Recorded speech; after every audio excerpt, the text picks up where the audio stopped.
আপনার হোয়াটসঅ্যাপটা আপনারই অজান্তে যদি অন্য কোনো ডিভাইসে মানে কম্পিউটারে, ল্যাপটপে, এমনকি মোবাইলে লগ ইন হয়ে থাকে, তাহলে আপনার হোয়াটসঅ্যাপে আসা সমস্ত মেসেজ, ছবি, ভিডিও সেখানে খুব সহজেই দেখতে পাবে। আর এটা কিন্তু খুবই বিপজ্জনক একটা ব্যাপার।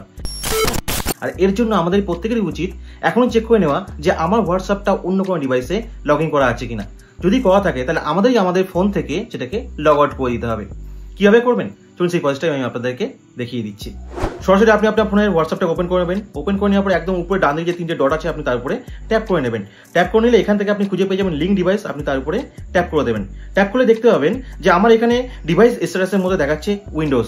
তার মানে হোয়াটসঅ্যাপটা আমার ফোন ছাড়াও অন্য কোনো কম্পিউটারে লগ ইন করা আছে। এখন যদি এটাকে আমি আমার কোনো অচেনা ডিভাইস বলে মনে হয়ে থাকে তাহলে এটাকে আমার লগ আউট করে দেওয়া উচিত। তার জন্য আমি কি করবো, আমি এই উইন্ডোজের উপরে ট্যাপ করে নেবো। ট্যাপ করে নিলেই ডান দিকে দেখতে পাবো এখানে রয়েছে লগ আউট। আমি যদি এখান থেকে এটাকে লগ আউট করে দিই তাহলে কি হবে, আমার যে হোয়াটসঅ্যাপটা অন্য কোনো ডিভাইসে লগ ইন হয়ে রয়েছে সেটা সেখান থেকে কিন্তু লগ আউট হয়ে যাবে।